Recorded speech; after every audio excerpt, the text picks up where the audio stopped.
Last year, whenever I put out the federal single audit, and that is the audit that is a very high level review of how the state spent its federal grants in the past year. I said we are becoming a no bid state, and I meant it.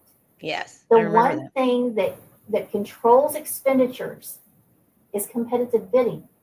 That's a cornerstone of any good governance.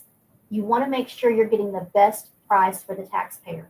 And what we found at OMES was that they were putting people on the state contract who had sometimes never conducted any business with the state of Oklahoma previously. They had not compared these prices to other vendors to make sure it was the best price.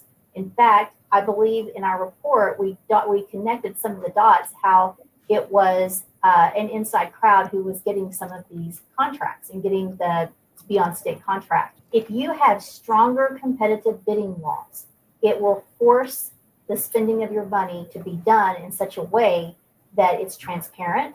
Because if you are going to put out a contract, you're going to put out, okay, these are the exact services that I need, and I want everybody to give me their best price.